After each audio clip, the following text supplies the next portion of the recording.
Mississippi architect from Alabama. Instead, I want to tell you three things that I really like about Sam Mockbee. First of all, I have a tremendous admiration for him, for what he has done in architectural education. He teaches at Auburn University, and every year he takes a group of students over into the second poorest county in Alabama, Hill County, Alabama, into what he refers to as the remote rural studio. And those people camp out there, and one of the things that they do is they work on real projects for poor people. In the words of Sam Mockbee, for the very poor. And his students actually engage in construction, work on real projects, and doing some very, very imaginative stuff. And the thing that I like about that is, first of all, it does give students an opportunity to not only build something, but to trace through the steps of building. And secondly, they're doing something incredibly useful for people. So I think in this sense, Sam Mockbee is an architect with a social conscience. The second thing that I would say about Sam Mockbee is that his work is extraordinarily fresh and original. I think he is truly an inspirational voice in American architecture in the closing decades of the 20th century. Another aspect of his work that I find terribly appealing is that he, in his architecture, he also reveals his own roots.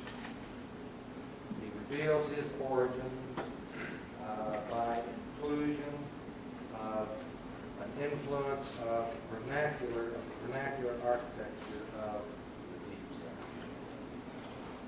The third thing that I would say about Sam Mockbee is that he is a great storyteller.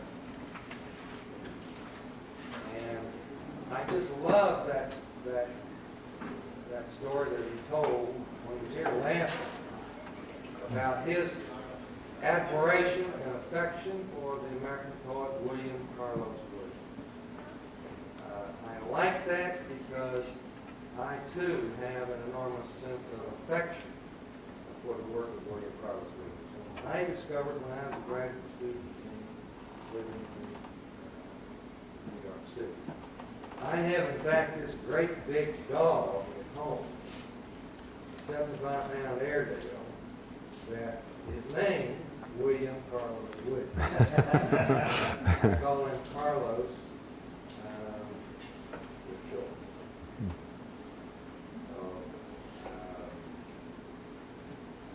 Sam Mockbee is the only other architect I have ever heard of that expressed an admiration for William Carlos Williams. So I feel a very abiding personal kinship with Sam.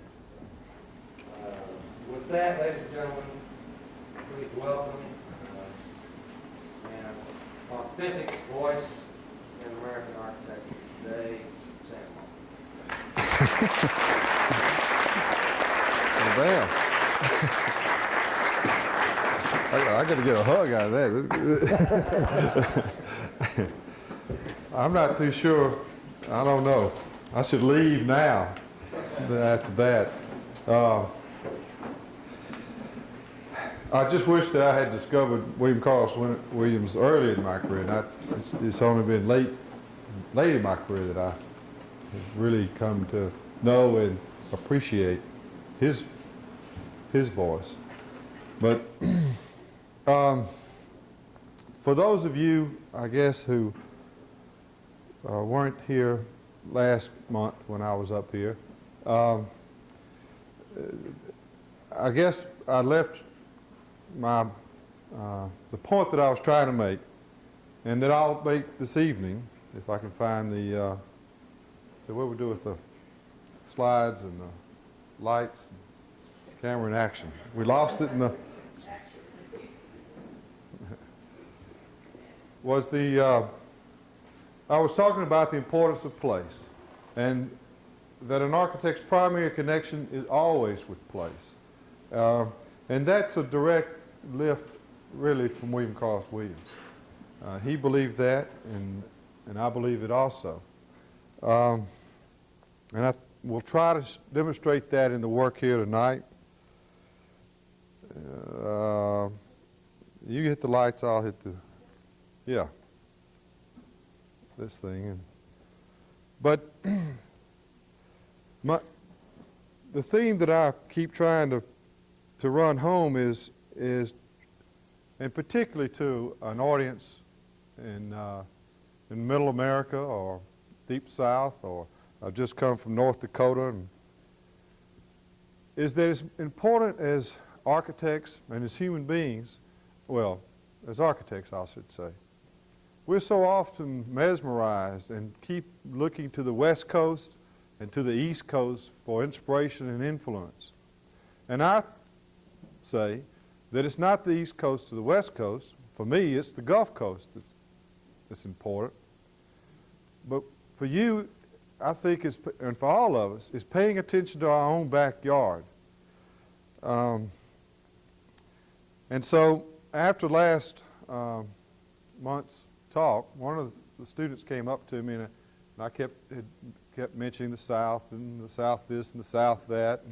And the student asked me if what a Southerner was, if I had a definition of one. And we started talking about it, and I didn't give him a very clear definition, but since that time I have remembered one from the author Will Campbell, who wrote a book called Brother to a Dragonfly. And his definition of a Southerner, and I'm quoting Will Campbell, is one that has been infested with hookworms more than twice. So that should answer it's part of the answer. The other comment from the question about in talking with that student was that whether or not Oklahoma was part of the South or not, or part of my South. And I, again, didn't know exactly how to answer that, but in a serious sort of way, I think that the South has become more like the rest of the nation, or the rest of the nation has become more like the South.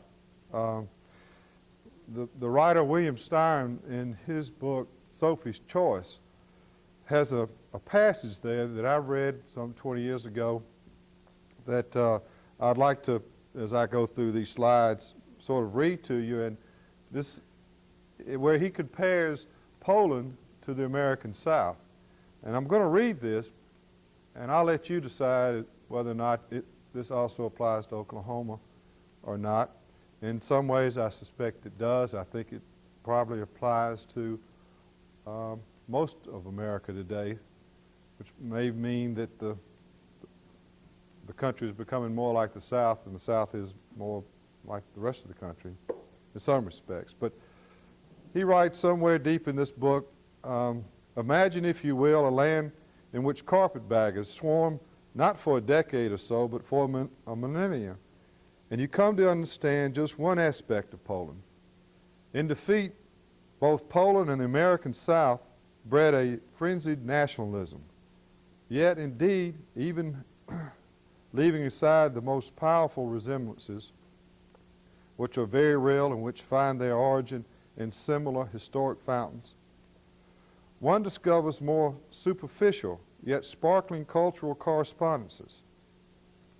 The passion for horseflesh and military titles, domination over women, along with sultry, sly lechery, a tradition of storytelling, and addictions to the blessings of firewater, and being the butt of mean jokes. And finally, there's a zone of likeness between Poland and the American South, which, although anything but superficial, causes the two cultures to blend so perfectly together as to seem almost one in their shared extravagance. And that has to do with the matter of race, which in both worlds has produced century-long, all-encompassing nightmare spells of schizophrenia.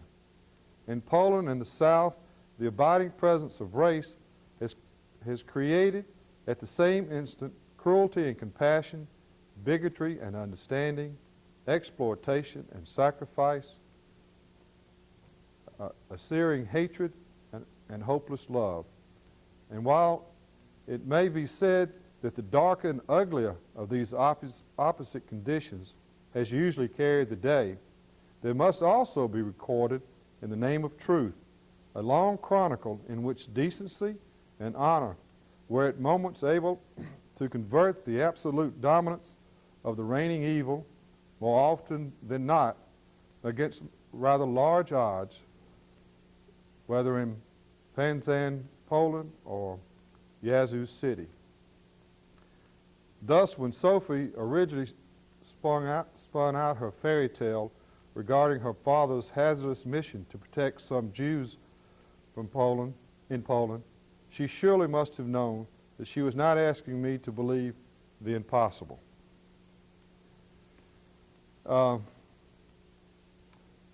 That's a pretty serious definition of the South, and that was probably written some 50 years ago by Styrham. But I think probably it still holds true even today, unfortunately. I think I explained something about this last time I was here, about being raised in the South and growing up in North Mississippi in the segregated South of the 1950s and the 1960s, of being part of a culture that has a lot of contradiction to it. I'm trying to find a particular slide so I can sort of get caught up. This is, as Southerners, our heritage is certainly part of our character. It's not everything, but it has a great deal to do with our personalities. This is the tombstone, the marker where Nathan Bedford Forrest surrendered at the end of the Civil War. That's, again, the Forrest Gump now fame. But I grew up recreating these great battles of Bryce's Crossroads and the battle at Shiloh, which is just north of Corinth, Mississippi. And this is a picture of Bloody Pond there at Shiloh. And during the battle of April 6th and 7th, 1862, the wounded from both sides drank from this pond, so that at the end of the 2 days of fighting, the water had turned completely red from the blood from both sides being spilled there. And this is one of the 5 mass Confederate graves there at Shiloh. There are 721 bodies stacked 7 deep in this particular grave.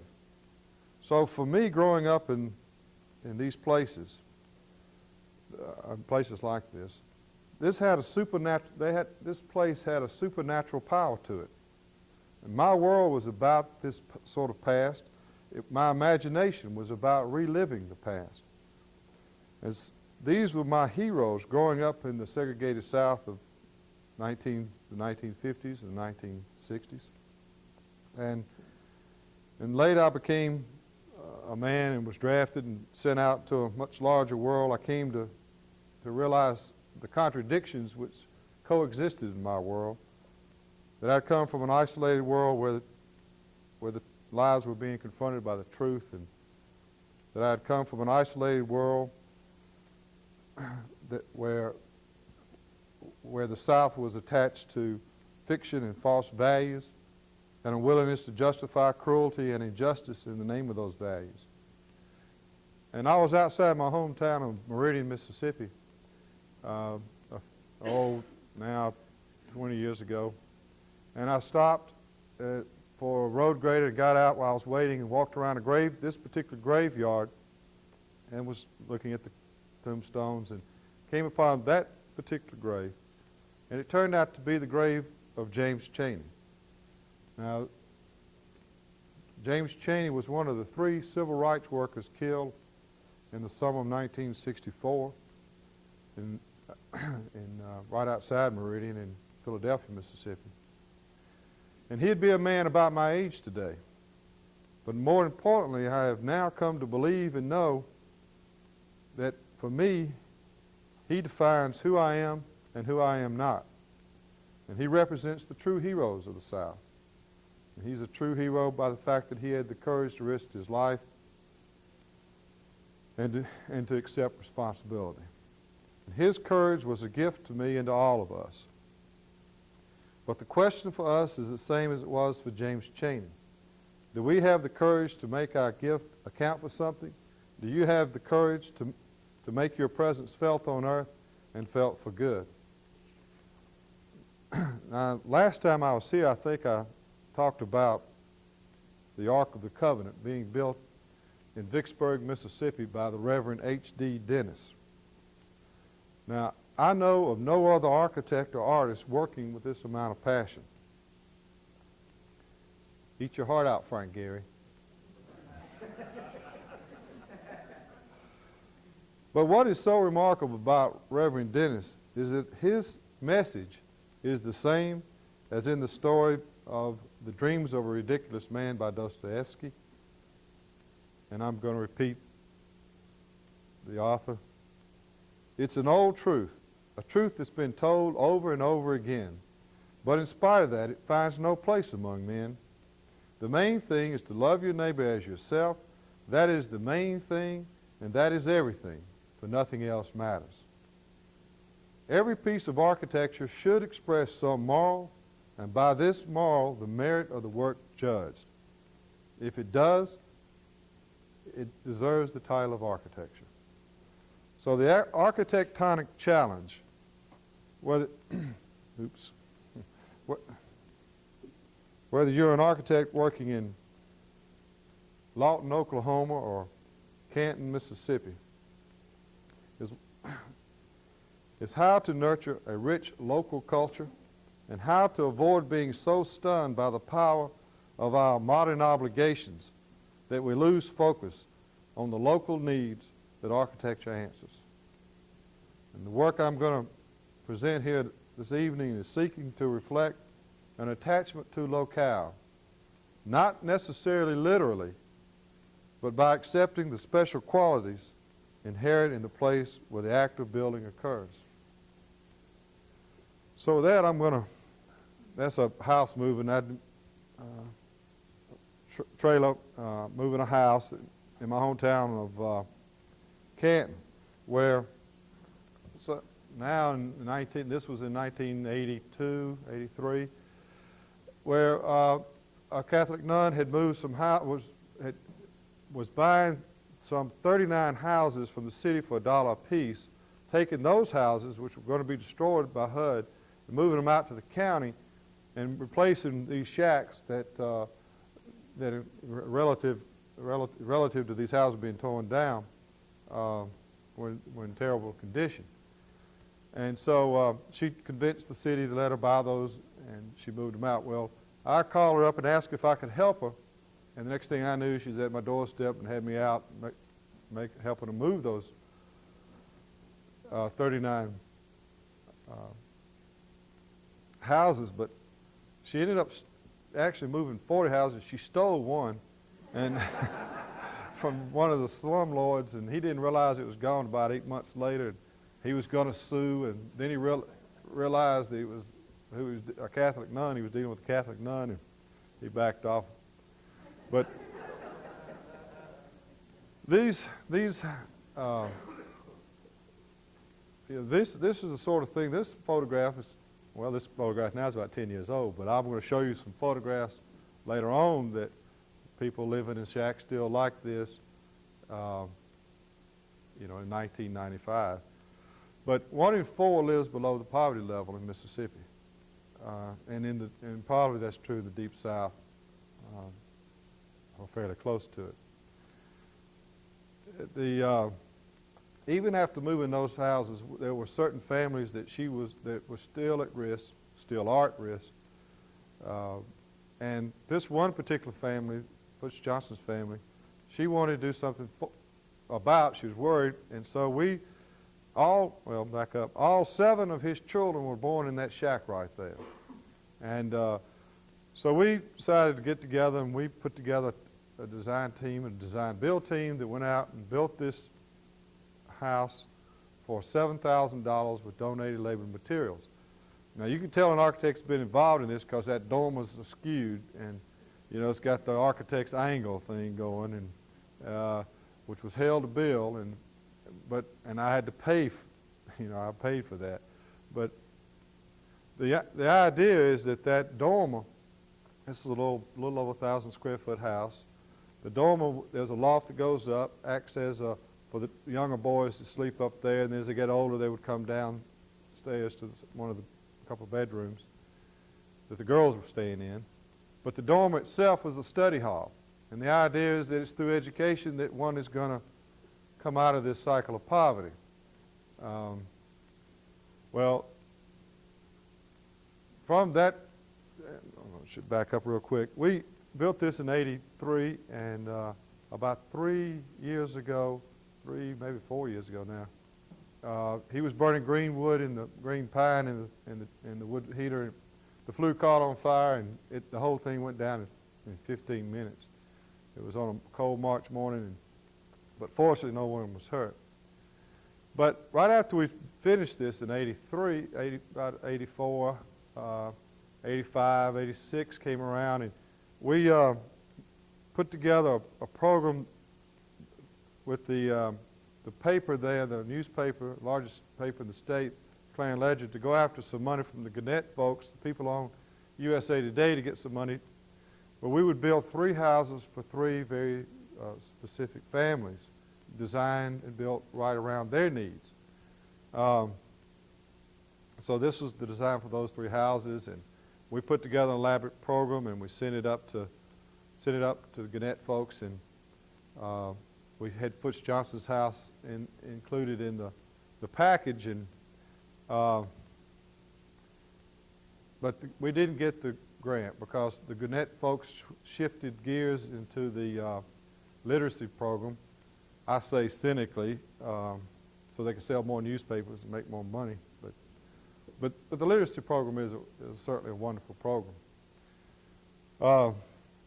So we didn't get this. We didn't get the grant, and I had to put these plans in the drawer. All you architects, practicing architects, know what I'm talking about, where you work on a project and then it doesn't, something happens, falls through, and you have to put it up, and it's tough on you. But so I put it in the drawer with the hope that one day I could get them back out and we'd get these things built. One quick little anecdote. Let me see where I am on my slideshow. When we sent it up to New York, one of the editors for Clarion Ledger went up with him, and we had photographs of Butch Johnson's house and Butch Johnson. And Butch Johnson is a pulpwood worker. You would say he was slow. His wife is hard of hearing, and she talks with impediment, and so you also would think possibly she was slow too. But she's as smart as anybody in this room. But we had a picture of the house, a picture of Foots and some Butch Johnson, and so he had this slideshow that he was presenting. He was sitting in the lobby, ready to do his presentation, and he realized that he didn't know Butch Johnson's Christian name. And there he was, a white Southerner up north, fixed to go in and call this black man Butch Johnson, and realized that wouldn't be the proper thing to do. And so he got on the phone, he called me up and said, "Mockbee, what's Butch's first name?" And I could tell he was anxious, and I said, "Well, I don't know. Everybody calls him his wife, everybody calls him Butch." And we in the South are used to nicknames and that sort of things. I had never thought anything about it. I said, well, let me call Sister Grace and see if I can see. Well, I call him back. So I got on the phone, couldn't find him, and I couldn't find her. And so I knew the guy needed a name. And now, at this point, I have to interject. Y'all have to realize that outside the profession, nobody knows who Frank Gehry is, or Peter Eisenman, or any of those. You know, this editor certainly didn't know anybody. So I called him back up and said, and again, I'll set the stage for you. He's fixed to go into this New York sophisticated board to present this and show this. And I said, his first name is Philip. That's Philip Johnson. so maybe that was the reason we didn't get it. I don't know. But anyway. So this is a project in Canton, my hometown that I live in now, and it's a typical Mississippi town in that, or southern town. Railroad comes right down the middle, separates blacks and whites. It's an economic division as well. And the Board of Aldermen was concerned that they didn't have a fire station on the other side there. And they were worried that they could be criticized if one of these little shotguns were to burn down, and when a freight train would stop there. And so they want to put up a quick little, plus there was some commercial out by the interstate going up, and so they had a couple reasons they needed to do it. And they called me and said, look, Mike, we want you to do a fire station for us. We just want you to draw the plans up, though. We got a contractor, but we don't need any of that weird stuff you do. And so I needed the money. I said, okay, I'll be happy to do it. So I drew it up and went up and showed them the floor plans and went over the floor plans with them. And most clients can't read plans. And so I don't know if I told this story last time. Did I tell this story? No. Did I tell this? Okay, well, I don't want to repeat too much of my. So I went out and y'all stop me if I start telling stories. I'm at that age where I'm doing that now. So, so I took it up to the alderman, and most clients could read plans. I mean, barely, but they could read them. And some sophisticated clients can. This particular Board of Aldermen couldn't, and very well. And they certainly can't read sections and technical drawings and that sort of thing. Might understand a few elevations, but primarily they can understand just two-dimensional drawings. So I went over the plans for about 45 minutes, avoiding showing the elevations, and I quickly went through the elevations.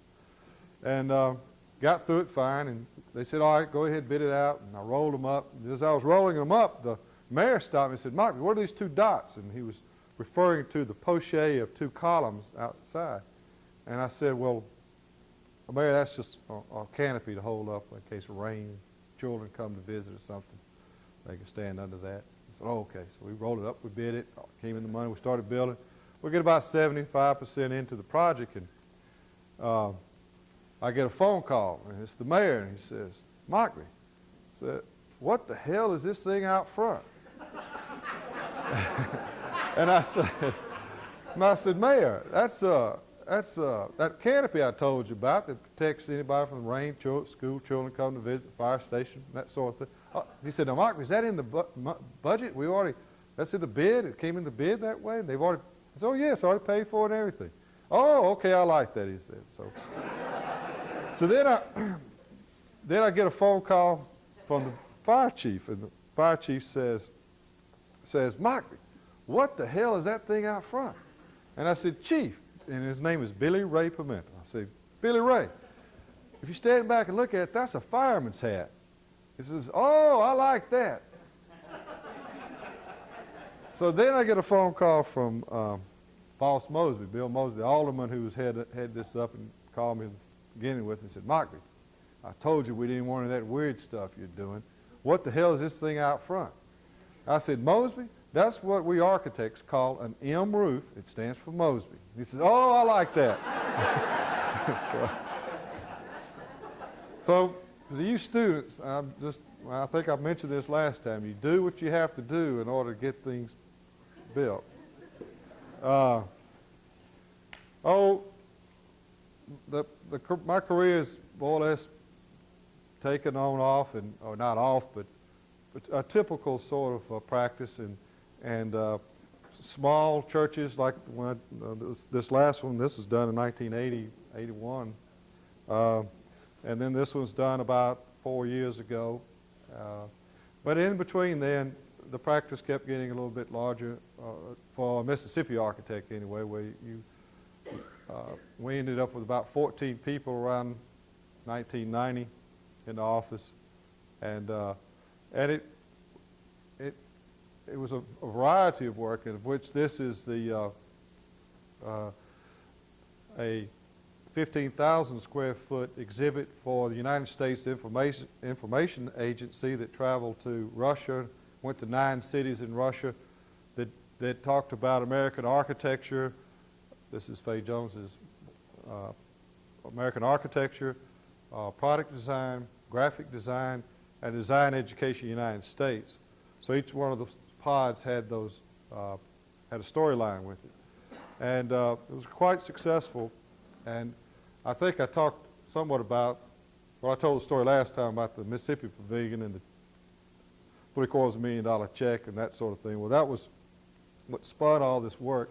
This was in 1984, where Charles Moore had set up the World's Fair down in New Orleans, the Wonder Wall, and I did the Mississippi Pavilion there, which is about a 16,000 square foot exhibit. And from that, I sort of ended up getting more and more of this exhibition work that I talked to you all about last time. Well, this was the design build project, the $1.8 million project I did, and the story about the $750,000 check I told last time. Well, from that I ended up getting some work in Singapore, and then for the United States Information Agency, and some work in Japan. All of this exhibition work, I'm showing it to the students primarily because it's fairly easy to do in the sense that you don't have nearly the liability that we have as architects. You don't have structural problems. You don't have rain and water to deal with, those sort of issues. So it's been fun for me, and since I was here last, I've gone to the Philippines, and they're setting up a 100-year centennial celebration of their country, and I'm helping them do that, and I'm helping a company out of Washington actually do it, and we've been over doing that. So I'm just throwing it out to stir your thoughts about it in the future. But also my practice continued as I was trying to paint this picture for you into typical sort of university type projects and restoration projects. This is the Center for the Study of Southern Culture at Ole Miss. The restoration to Barnard Observatory. It's a quite beautiful building, beautifully proportioned building. My partner Coleman Coker did all the construction documents for this. They're quite successful project. And out of that, we ended up getting the National Center for Physical Acoustics at Ole Miss. And this was about 89, I'd say, that we did this, or received it, started working on it about 88, 89, 90, right in there. But I show this because this is sort of reaches the peak of our practice as in a traditional sort of way. I've been teaching at Mississippi State and Clemson, really as an adjunct faculty member since about 84, and in the 5th year program at Mississippi State since 84, and a full-time practitioner and a part-time academician. And this is about 89, and when I presented the preliminaries to the chancellor at Ole Miss, who now is at SMU, he looked at it and says, "Oh, this is wonderful, and this is a state-of-the-art acoustics lab, high-tech, very high-tech." And he said, "Well, but where are the columns?" And I thought he was kind of joking for a second. And so I went, did I tell this story? About the chancellor wanting these columns out front. And Ole Miss, of course, has its recent history is, it doesn't enjoy, well, during the Civil Rights Movement, of course, it was a symbol of racism. And the Chancellor has worked very hard to erase that. Has done actually, Gerald Turner has done a wonderful job at doing, at being responsible about dealing with that issue. But when it came to this thing called architecture, he was just stuck in this historical reference, antebellum, Greek revival mode. He just could not see beyond it. In discussion with him, he kept bringing these columns up. And I finally said, well, Chancellor, in all seriousness, to an African-American student coming to Ole Miss and walking up to a columned house like this, it smacks of the big house, which is, of course, the big antebellum house in the South. And there's a good many African Americans who won't go into one of these antebellum houses because they particularly my age and older, because they understand the hurt and that it represents. So that 5 or 6 people can live in luxury, while 1,000 lived only as beasts of burden. So I tried to make that point to the Chancellor. And he said, no, got to have it. Mockbee, the alumni will love them. So there are the columns, and it really hurt me to have to do it for a lot of reasons, for both social reasons and architectural reasons. But you spend 4 years of your life working on something like this, and you realize that, well, you know, you're really not making too much of a difference in this sort of world. I'm talking about in the practice. Again, my practice was becoming more. I was doing some work at Mississippi State, that sort of thing. And about that time, Auburn called me and asked me to come teach, and for a year as a visiting teacher, and I did. And since then, I have switched roles and hats and become full-time academician and an adjunct practitioner. As I say, my practice is less conventional, but I feel more fulfilling these days.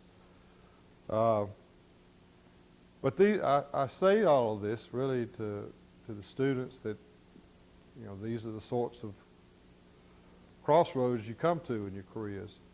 I talked about virtue and fortune last time. Also, though, during this same sort of growth period as an architect, from a young architect to now a middle-aged architect, I had a couple of pretty nice commissions in the sense of wonderful clients. And you're only as good as your client. Every architect in this room knows that and can tell you that.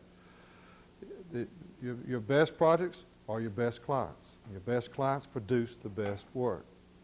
Now, this is a house. It's on 40 acres in Madison County, Mississippi, about 12 miles outside of Canton, my hometown. And you approach this. It sits up on one of the largest knolls of the hills of the county and looks out over commands a magnificent view. But you enter from the north side, and so that you don't see this view until after one enters. It's a butterfly plan. You enter the middle there, that tower sort of like entry, and you only discover it later. We're coming around to the side of the house.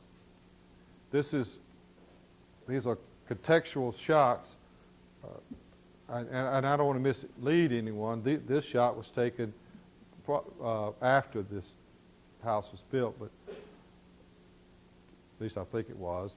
But there's a certain datum that shoots across the landscape, just like there's a datum that shoots across, a very dominant datum that shoots across the Oklahoma landscape where the sky and the earth come together. It's always a critical point right there. As any artist, painter will tell you that that relationship between sky and earth is always the most difficult point to deal with. But the best room in the house is this screen porch. And it sits above the carport, up about 14 feet up in the air, and so it commands a view out over the Mississippi landscape. And of course, there's always a nice breeze and buzzards wheeling around. So it's a great place for a sunset. And again, contextual slides showing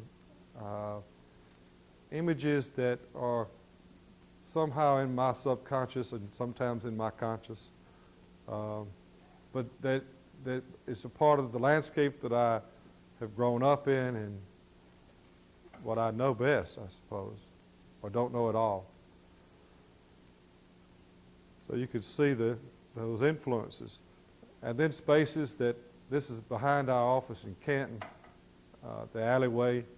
And you all know what I'm talking about. In showing this slide, you understand how we're all attracted to spaces like this as architects. You could feel the spatial pressure that exists in a space like this. And then one could wonder about where the light comes from, a mysterious source that a light comes from. So this again reappears in the Barton house in the entryway. And the front door is down to the right. One enters this very tight space. If you come toward us, there's a Andy Warhol print behind us of Mick Jagger. The client collects prints. Has a quite nice collection of Robert Motherwell, and it seems like everybody collects dice. So, and he put one of mine up. I may have taken it down because I got worried.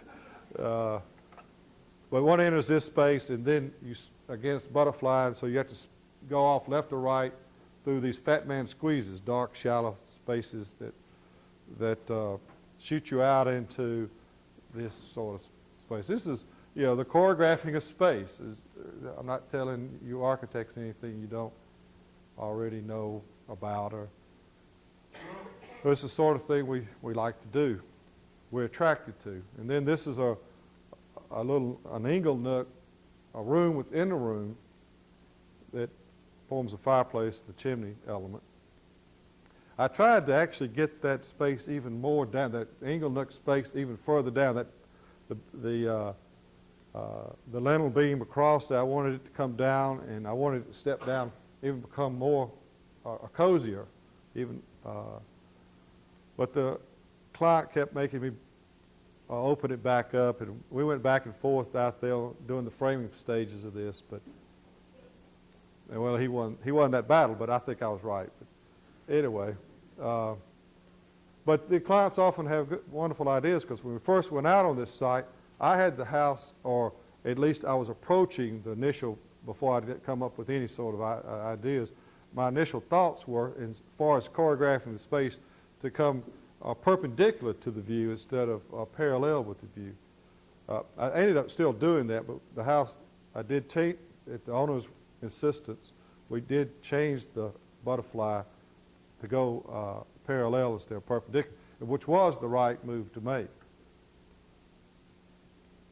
So, and you can see where the ingle nook was or is, and the chimney there,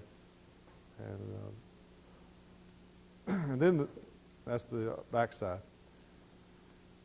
And then this next house is a house in Oxford, Mississippi. Sits out on 400 acres, and again has a magnificent view. And this is the principle that I like to, that I say that this house falls under, and it's where we all see it here, where you build a super shed, and then you put something of value underneath that shed. And so it takes the elements and the heat and rain and wind and that sort of thing, and then something of value then is protected. In this case, the cotton trailer is protected. And so, or you see, of course, the South is the land of trailers now, and but you have a trailer, then you build a super shed over that, and that becomes a screen porch, and later becomes enclosed room, and you keep adding to it. So here's the super shed going up and the trailer being pulled in, and you end up with this house, a two-story house, and then that third, even down to the required the X bracing, just like on that trailer shot. But you see, what would ordinarily be your grandmother's attic becomes this wonderful chapel-like space. And this summer, I had two students, just finished their third year, going to go up, and they built a screen porch inside of this. I don't have slides of that yet, but they went up and designed and built a little screen porch to go inside. So it's another little trailer inside the trailer. So the house has become pregnant with this little trailer theme going through it. It's quite nice. The clients are again, the best clients I've ever had, and certainly rank as the best, or right up there with the best. And but they also had an unusual program in that they had a program where they wanted to include their animals, and the animals could come and be part of their house, both interior and exterior. They have a Shar-Pei, a African Plains cats, a cougar, a macaw bird, llamas, miniature horses. It's a zoo, in other words. And so, I'm going to kind of come back to that in a second here. This is the interior shot, interior shot. As I say, I hope there are no code officials here. The railing up on that second level, but this thing works better than any rail you could put, because people are afraid that they're going to become impaled if they get too close to it. So it works quite well.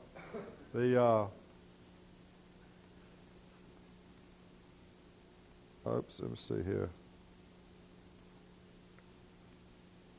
This is an interior, what I call the introverted room part of the house. This is the slide looks a little bit too close, too crammed, but it's actually a pretty nice space. It's a room that's 10 by 10 by 20 feet tall, and again has a light that you can't, natural light that you can't see where the source is coming from, which is a theme that I like to try to deal with when possible. A mysterious natural light that comes into a room. But they could sit in here and sit out a storm or read a book, because the rest of the house is so open to these beautiful views. This is an architect praying, I guess. I had one student say something about crack kills, Mockbee. You shouldn't show that. You shouldn't show that slide. But it was a table designed by an artisan woodworker that was part of the structure itself. And the theme of the table is the Adam and Eve story, all these animals, and the cage you see under the stair allows the cougar to come in and while they eat, and then once they're through eating, they let the cougar wander through the house. So quite beautiful table. These are, last time I talked about the sketches and the role of drawing and the importance of letting a sketch move freely through, and a sketch knowing where it's going, where you're going with something, even before you know where you're going with the project. And I'm just showing this sort of series of slides to show you those sketches and how they seem to reappear in the work. And again, they seem to know ahead of the architect. Again, one of the better rooms, the best room in the house probably is the screen porch. Seems to be that way with most of these, of the best houses we've done. Here is the front part of the house. Again, the cougar cage goes on up and becomes part of the structure itself. The client had become real, when we started the project, the contractor moved up in a trailer, and we took an old barn and converted that into a studio for the client. And so they all lived out there together while they were building the house and became fast friends. And the contractor had the subcontractors would come and go, and then the masons were out there for a couple of months while they were building this, and they held their scaffolding to the very last to build this chimney, and they were quite proud of this chimney because it corbels in two directions as it goes up, and then at the very top, the reinforcing bars come on out, and even some others are added even for effect. But I had a young student working for us at the time. He wanted to do this rebar theme coming out of the top of the chimney, so we drew it like that. The whole time the contractor was, the subcontractor, the mason, this big burly guy, he kept coming back up to us and says, Mockbee, we have to put those rebars coming out like that. So, yeah, please do it. It's just it's an architect's thing, you know, just don't worry. So he went on about it, and he'd even say something to the owner a few times, and Jim Cook would say, well, you know, Sambo says do it, so let's just do it. So anyway, you can kind of see them kind of coming out of the top up there. Well, when they topped out on this project, they decided to have a big party that before they left, and they called me, asked me to come up. They were going to get steaks and some whiskey in, and we were all going to have a party later that afternoon and night.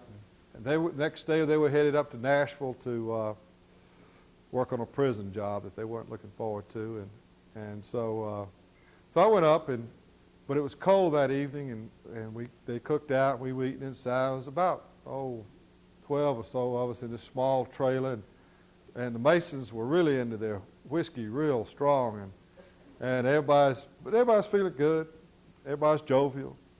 But all of a sudden, this older man who, the head foreman, the Mason, big guy, and he drank, I'd seen him drinking before, and I wasn't too sure how well he could hold his liquor, but he starts getting serious, and all of a sudden he turns to the client. He says, Dr. Jim, I want to tell you something. And when he said it like that, I went, oh goodness, what's going to happen now? Because I could tell in the inflection in his voice that he was serious and that he was upset, and I didn't know what he was fixing to say. And he said, Dr. Jim, I want to tell you something. Jim kind of looked at him. We all got quiet. He said, I hate them goddamn rebars coming out of my pretty block work. And I'm going, oh man, I don't know what to say. I'm not about to challenge this guy at all. I'm just going to, I'm just leave that alone. Nobody else said anything. Well, and Dr. Jim was this real small man and real nice, and he didn't say anything. Well, about that time, a young Mason, a young man who'd hardly said a word the whole 2 months he'd been there, he's sitting in the corner of the trailer, he too drinking, and he yells over at the foreman and he says, Farrell Dean, you got to understand, that's art.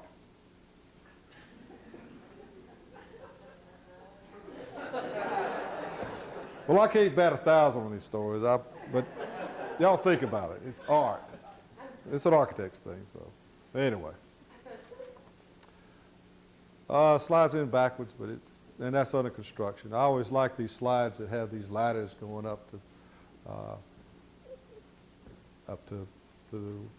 wherever they go to. Moreau turns out I read where Moreau liked to paint ladders going up to the heavens. And so I'm attracted to these ladders also. I think we all are attracted to ladders and to construction shots like that. This is a house at Seaside. I really haven't heard whether or not it's still there or not. It's to the right of Destin. Opal caught Destin, wiped it out, I understand, or devastated it. And how Seaside fared, I don't know. But again, the best room in this house is this is the upper sleeping porch, upstairs sleeping porch, again up in the attic space, and then the downstairs social porch that sits off next, so they can speak to their neighbors or not. And then this is a house in up on the Tennessee River that sits on a big bluff and commands a magnificent view of the river. And it's under construction now, and it ought to be finished about in January. And so I'm excited about it. And maybe when y'all invite me back out here in a few years, I'll have some slides of it.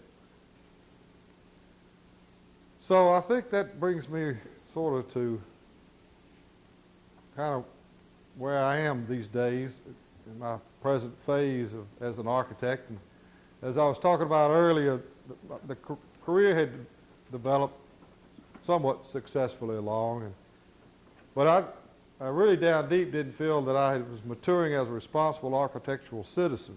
And the fact that the 3 charity houses had not been built still haunted me. And 2, I believe what William Carlos Williams had said about what he had prescribed about the best architect being the person with the most profound insight into the lives of the community. So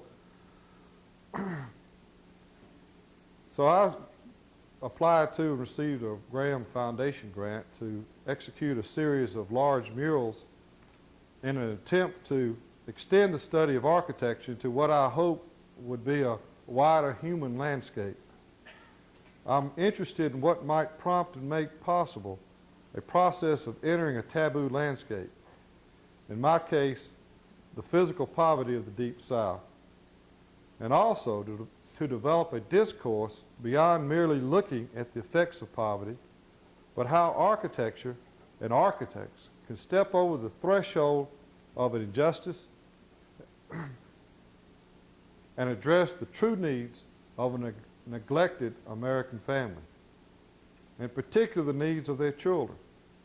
Of all Southerners, young children are the most likely to be living in poverty. In Mississippi, 1 in 4 lives below the poverty level. And these children don't have the same advantages as the rest of America's children. And they'll come of age without any vision of how to rescue themselves from the curse of poverty.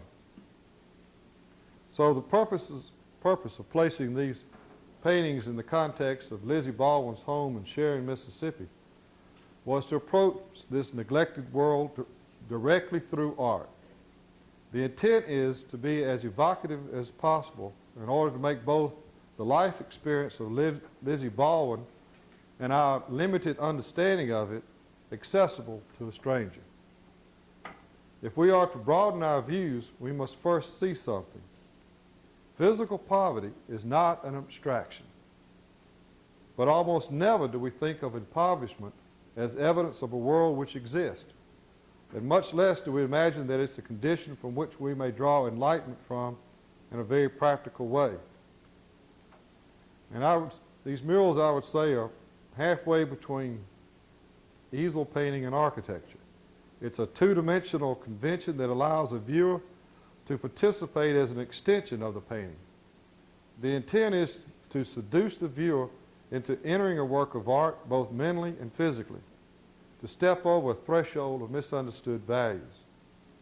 The paintings try to establish a discourse between those of us who have become mentally and morally stalled in our modern obligations, and these families who have no prospects of such obligations.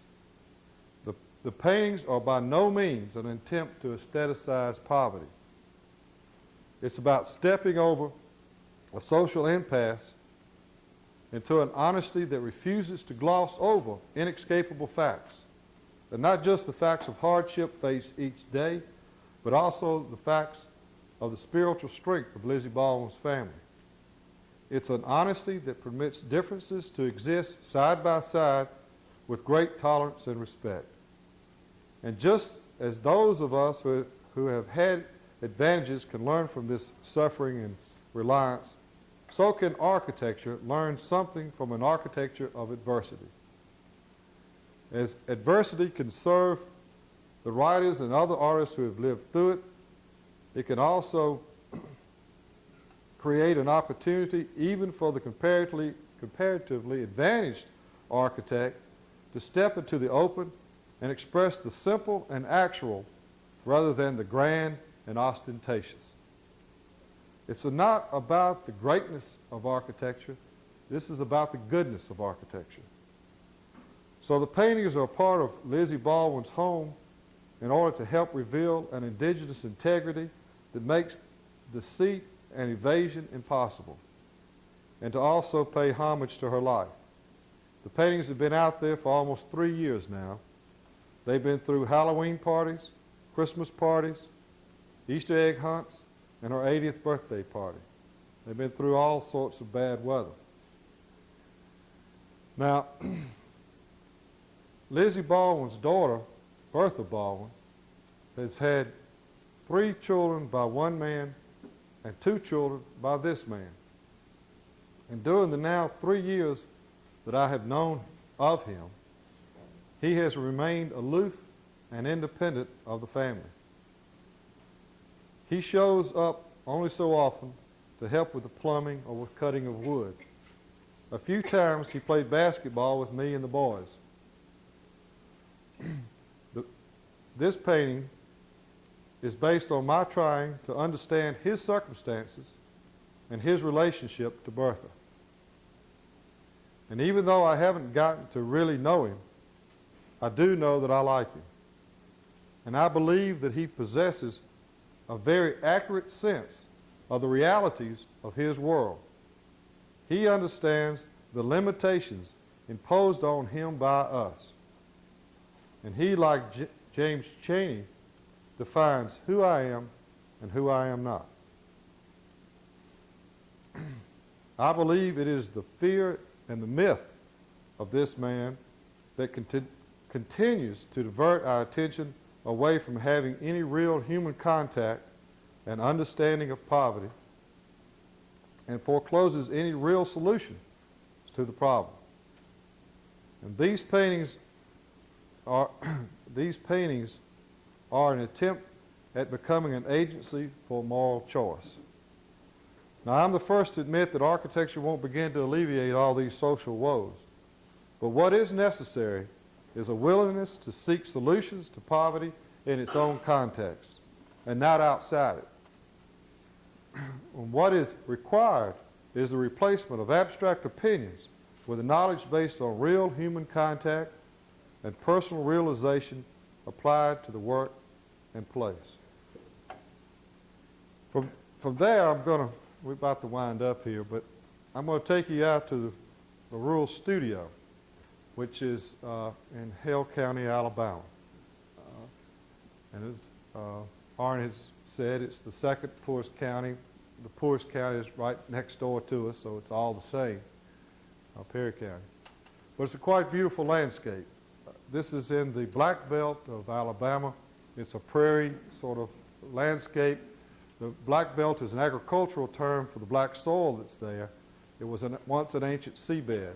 And from the 1820s to the 1860s, it was the center for agricultural center, cotton center.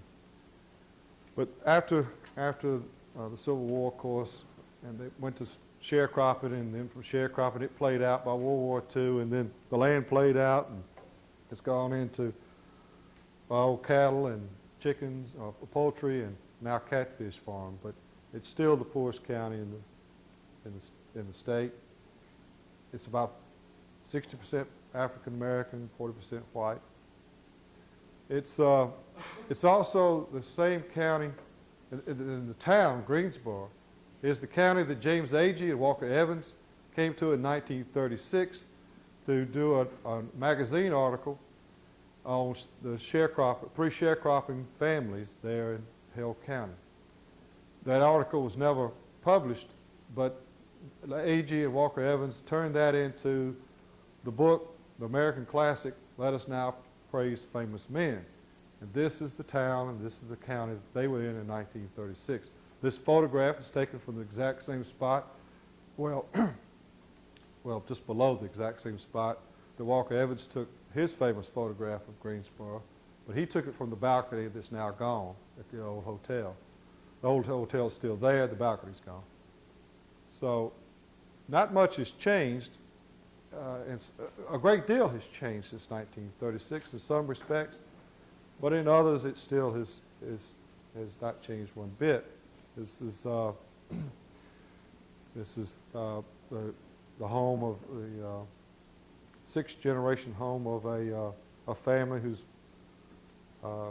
ancestor was the first bishop of Alabama, who still lives in this same generation lives in this house. But right alongside all of this splendor and elegance and all romantic elegance, I should say, is these pockets of poverty that exist. And this is Mason's Bend. And this is what I'm going to sort of take you to here in a second. Mason's Bend is not on the map. It's a bend in the river itself. But before I take you back there, we occupy a ramshackled old antebellum house that a nursing home owns but doesn't use, or at least it hadn't for the last 15 years. And we moved in and occupy it, and that's where we have our classes and operate, live and work out of this house. And here the students last year were painting it up, and this is the, we have a cook who comes in and students help her full KP duty of each meal, and we have a sit-down meal. And I show this slide so I can explain that this is what I call a poor person's or redneck Taliesin South here.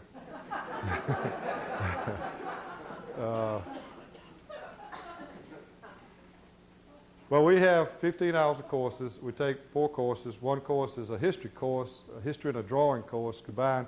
We've done some Habs drawings on this old building, built in 1835. The architect for this moved from Greensboro, went over to Mississippi, and did the governor's mansion and the state capitol, the old state capitol. Historians come out and help teach that class. And then I have them do a watercolor of one of these old houses. We study, it's quite magnificent. Architecturally speaking, they're, of course, magnificent structures. It's hard to imagine in 1830 to 1860 a house like this being built out in the middle of nowhere, literally nowhere. And the spaces that they have created inside are quite remarkable.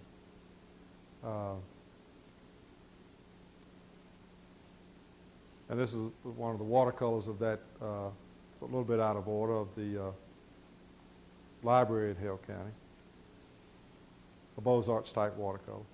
Another course we take is a community-based project where we go out and build, work with the Department of Human Resources, the welfare department, and they guide us to clients who are in need or need some sort of help. And we've worked out a program where they provide us with the money to buy materials, and we provide the labor, the design expertise and the labor to build these things. This is for a 50-year-old man with cerebral palsy. His 70-year-old mother had always picked up the wheelchair and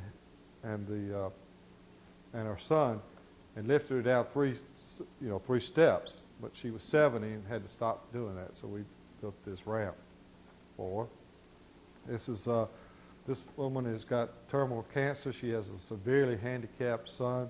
It's a okay house, but I mean it's a nice house actually, and but the roof had been put on wrong to begin with, and shingles were blown off, and the decking had rotted, and we went in and redecked it and reshingled it.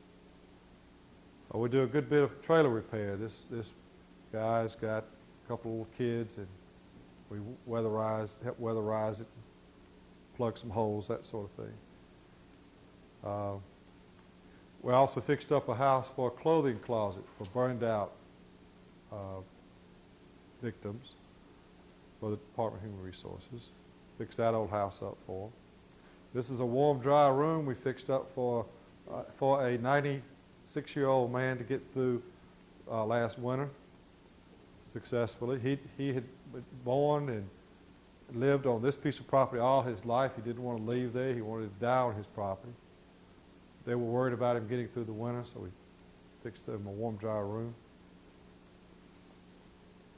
Or they do some other creative things. These are beaver stick chairs where they go out and find sticks out of the Black Warrior River, beaver sticks, and design and build these chairs without cutting anything. They have to use the links they find.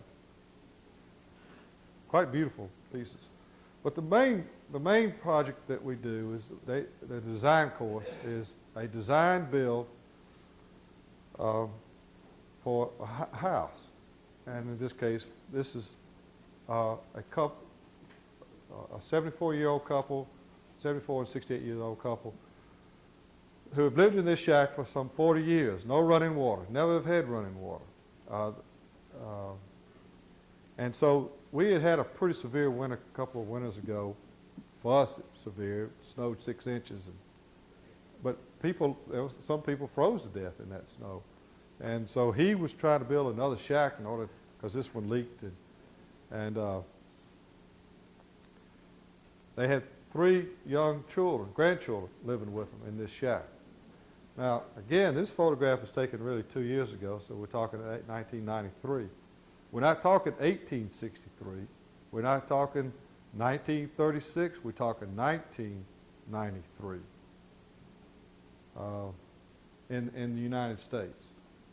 So there are so many people who fall outside any safety net that you may think exists in the government or with other philanthropic groups. But for some reason or another, there are millions of folks who fall outside the safety nets, and this is one of them. And they fall out of the safety net for lots of reasons, and I'll be glad to go into further after this. But you wonder why people live here and why they stay here and why do they. But they live here for the same reasons you live where you live, because they want to, and their families are here, and they've grown up around their families and this place. And their needs are the same needs as yours. Not only do they want to be warm and dry, but they also want to be warm, dry, and safe. And they also have to not only warm, dry, and safe, but also there's a spiritual connection to these places. And so their needs are no different than the needs of the families that I showed earlier, the nice houses, the big award-winning houses that I've done. They had the same needs as those folks. No different. One of the reasons she's sweeping that dirt out in her front yard is so that she could tell if a snake has gone underneath her house during the day or night. So we received, to set up this rural studio, we received a grant from Alabama Power Foundation. And so we started meeting with them, the students met with them, found out what their needs were, and tried to get to understand what this family was about. And he hunts and fishes. He fishes every day and sells the fish to some of his neighbors. I'm assuming this is focused. I can't tell. But it's a rough life. It's a crude life. It appears that way to us, but after you've been out with him for a while, it's just part of the way they live. I mean, he's quite comfortable. And he could get along without the indispensable, those things that we can't seem to get along without, CNN and an idle weekend and that sort of thing, an idle weekend in the suburbs. He gets along without. And this is his grandson who lives with him, the third child. And so the students met with them and started designing, came up with a house, and then they went out and they started building it. And the students built everything I'm going to show y'all from here on out, students built. And we would hire an electrician to come out to help make sure that that was done properly. And a man to help set up the septic tank also came out, and the plumbing system to help direct the students. But other than those two men that came out to direct the students in doing the work and instruct the students in doing the work, students built every bit of this, all by, nothing else. They designed and they built this. That's hay bales. And Shepherd Bryant has 2 cows, and the day we brought the hay bales out, this is slab on grade, and then hay bales go up. When he saw the hay bales out there, he brought his cows. He thought somebody brought it real nice to him, brought some hay for his cows. Took them over there, had them feed, and I walked over and said, Shepherd, these cows are going to eat your house up here. You don't watch out. So he didn't quite believe me, but there it is going under construction. Students working. But this is the finished product. Now the little house to the right there, the little smokehouse there, a 5th-year student built that for his final project. Built it in 1/4, and he built it for $40 using recyclable materials. And I'll show that a little bit better. And then the house that the students built to the left there, is it focused? I guess it is. This house faces east, so this is the east elevation. The 3 windows you see up high, it's not a 2-story scheme, it's 1-story, but that lets the hot air out during the day. The one request that Shepherd Bryant had was he'd like to have a big, not a big porch, a porch that his family could sit on. It was his only request. So so this faces east, and that acrylic then allows morning sun to come in, and that's the filter through the house in the morning, but by lunchtime it goes into shade. This is both landscape architecture students and architecture students come out and participate in the rural studio. The landscape architect did the porch and all the planning around the house and the grading and that sort of thing, and also this lamp or wall sconce out of a chicken feeder.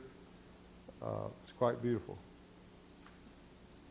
It's about an 850 square foot house. We built the whole thing with donated labor and materials for $16,500. Oops.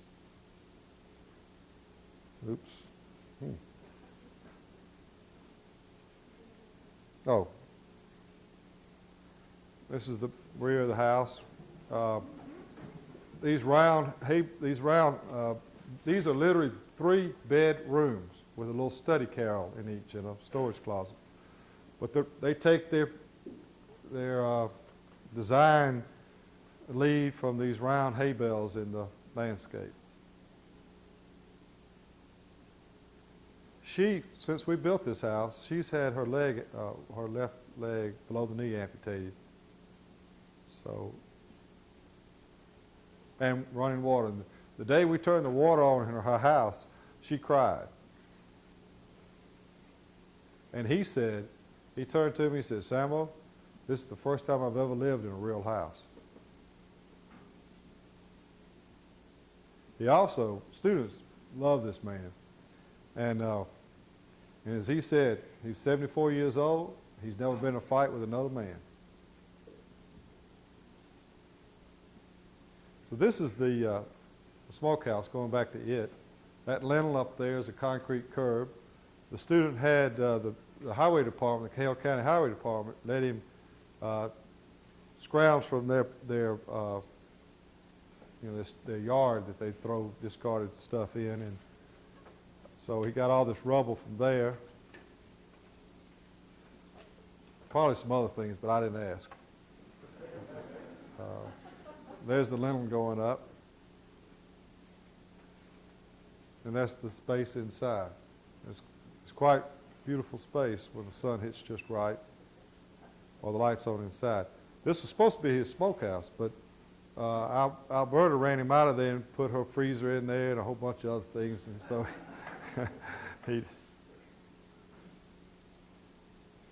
Then a project we're working on right now is this is a little country kitchen. This woman, she had a husband. He is 77 years old. I don't know how old she is. She's not quite that old, and she runs a little country kitchen, and they serve meals out of there at lunchtime meals, fried chicken and fried catfish. And there she is and her daughter. And so this is sort of the other end of the affordable housing issue. They were able to borrow $27,000 from the bank, signature to a loan, well, off of their appraisal of the house that we designed for them and their property. And then we're providing the design and the labor to build. And again, everything is done by students, these students.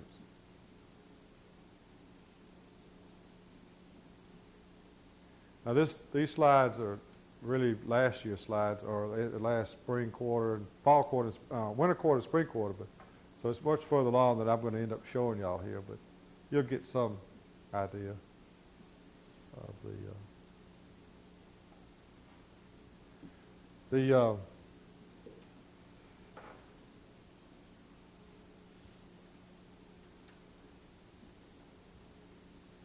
don't know if I'll show Bill these. You gotta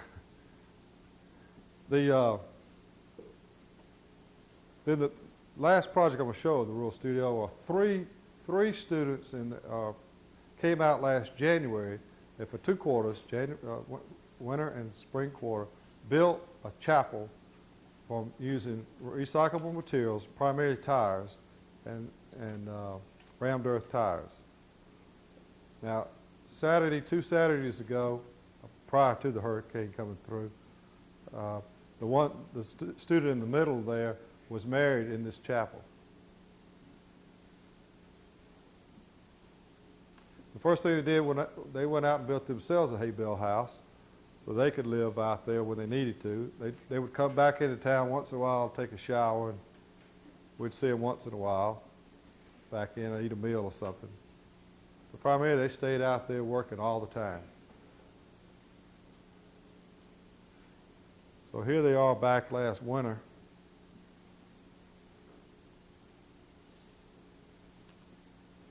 Having a good time.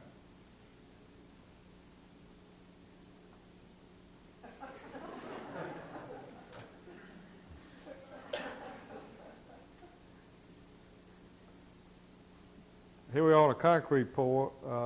And at certain times when they needed some help, students would stop, the other students would stop and go out.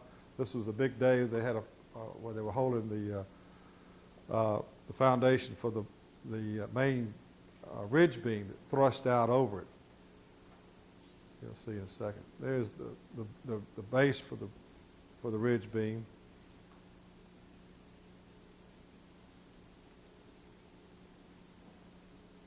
And you start to see it starting to shape up now. Now I don't have, these slides are really from the end of the spring quarter, and I don't have my up-to-date slides. You can start to get a feel for this, but they've stuccoed over the tires, and they went to a creek above Tuscaloosa and pulled out river rock, sort of slate-like rock. I guess it even may be slate. I'm not too sure, but and for the floor of the chapel. They say this chapel is going to specialize in retread marriages.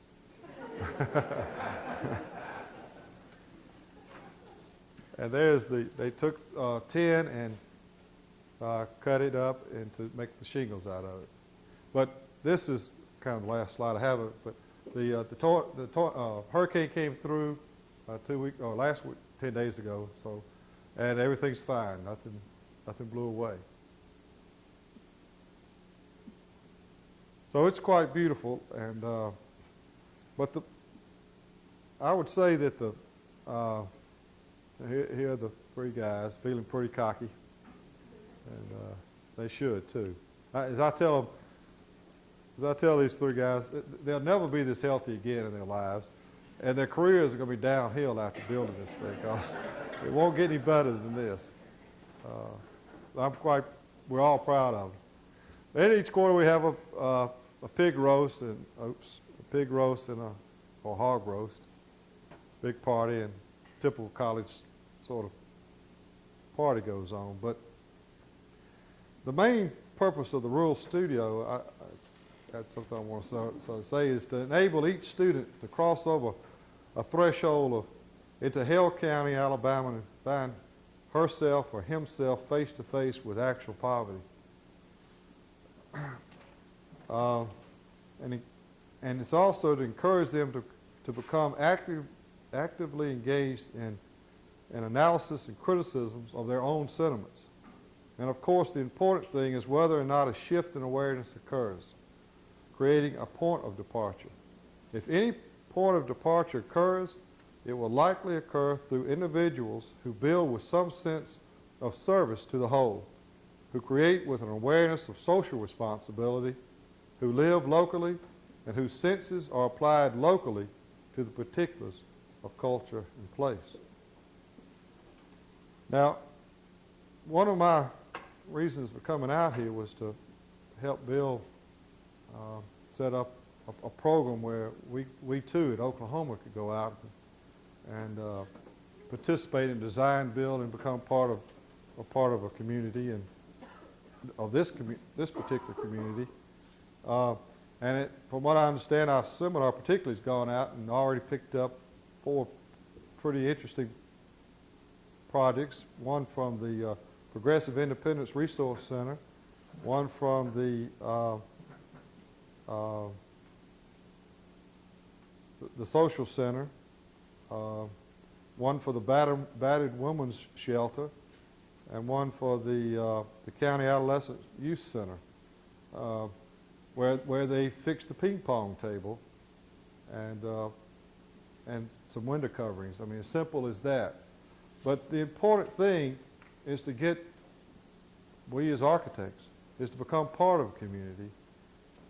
And as I said last time, and I'm repeating this, architecture is a social art and must be made where it is and out of what exists there. The architect's job is to make architecture work under the given conditions of a particular place, whether it's Masons Bend, Alabama, or Oklahoma City, Oklahoma.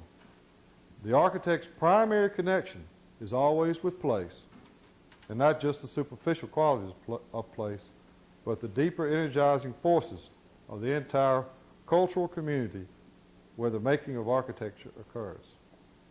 So, in closing, I want to tell all of you Oklahoma architects that I hope that you will, again, not look to the West Coast, don't look to the East Coast, but look in your own backyard. Thank you all very much.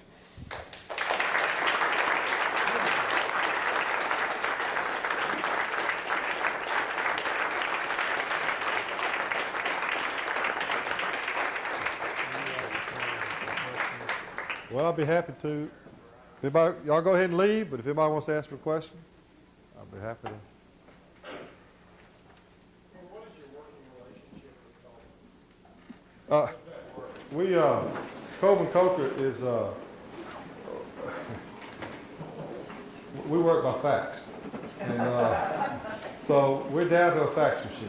He lives over in Horseshoe Lake, Arkansas. And 2 years ago, he won was a low fellow at Harvard, went up to Harvard for a year. I'll brag on Coker a little bit. Coker is a School of Hard Knocks architect, didn't go to college. When he took his equivalency exam, you can't do that anymore. When he took his equivalency exam, he passed that, and then he took the professional exam, the same exam that we all took. He made a perfect score. He's one of 4 people to ever do that. That's School of Hard Knocks, I suppose. So it says something about, we might be missing some people in this profession who we shouldn't be these days. Anyway, he was a low fellow 2 years ago, and then this last spring he won the Rome Prize, and is going to the American Academy in Rome in January. He'll be there. In the meantime, he's gone back to school at Memphis College of Art and gotten a master's degree in sculpture. And so we have this, we both sort of ended up again in an unconventional practice, but we feel a much richer, rewarding practice than we were struggling with before. I mean, it seems to suit us better. And so It's by fax, and about just before I came up here in August, he and I met up at Horseshoe for about 4 days working on another house that we have right now. And did the schematics for that, conceptual schematics. And so he's working on that this winter, or this fall, and that's it. We just sort of see where things take us. Yes, ma'am. So a couple of the latter houses that you showed, the one in particular there carrying the timbers was like it was full construction. Yeah, right. Okay, the question that's raised for me in that with another earlier one with proceeds around. How sophisticated is the calculation of things like the foundation? Do the students have to attend the courses whereby they can figure all that out, or do they learn it through the doing? Well, hopefully they've had some courses, but they don't have to, because these are second year to fifth year come out there. And right now I have all second year students. And they don't know that much about it, but I have out there with me a master carpenter and this electrician, this plumber. All of these are local men who really know what's going on, who can help them with anything that comes up. We've got a structural engineer who's retired from Auburn, Paul Darden, who, like on the chapel with this ridge beam that thrusts way out, who helped them figure. He would answer questions. He would not tell them the answer. He would wait for them to ask the question. It helped them out, but he made them go through the whole process of figuring the superstructure for that and it held up in that. They're quite proud of themselves because it held up in the tornado, and not so. So we have. So they're really learning the art through the craft. Yeah, by doing it, by getting out there, as I say, climbing up on that, that horse and riding this bucking horse. Be quite. I mean, I'm just telling you how I see it, and I'm different. The way I'd run this thing is different from, you would all run it different. We'd all run it somewhat differently, I guess is what I'm trying to say.